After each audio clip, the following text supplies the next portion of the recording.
Pero sisiguraduhin ko itong garong ito ay unahin ko sa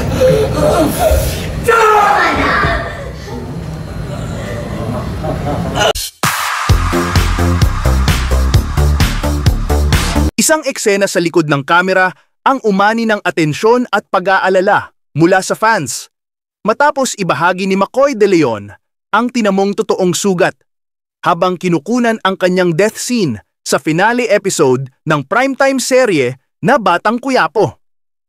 Sa isang post sa social media, ipinakita ni McCoy ang larawan at video ng kanyang sugat sa tagiliran na kanyang natamo habang kinukunan ang eksenang sinaksak siya ng karakter ni Jake Cuenca. Bagamat bahagi lamang ito ng aktingan, hindi na iwasang magkaroon ng aktwal na injury ang aktor dahil sa matinding emosyon at realismong inihahatid sa eksena.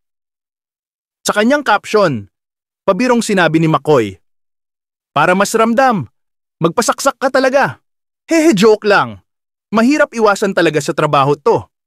Bagamat may halong biro ang pahayag, maraming netizens at fans ang nagpahayag ng pag-aalala at paghanga sa kanyang dedikasyon bilang aktor.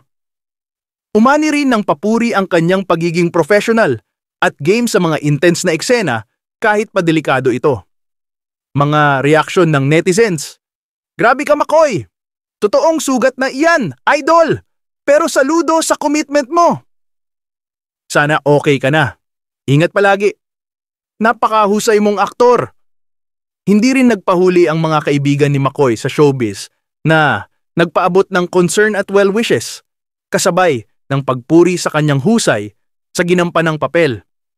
Ang ganitong insidente ay paalala sa dedikasyon at sakripisyo ng mga aktor para maibigay ang makatotohanang emosyon at aksyon sa bawat eksena.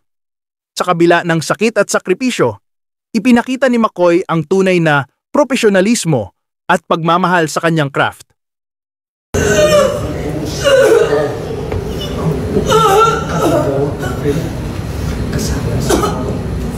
Pero sisiguraduhin ko itong garong ito ay unahin ko sa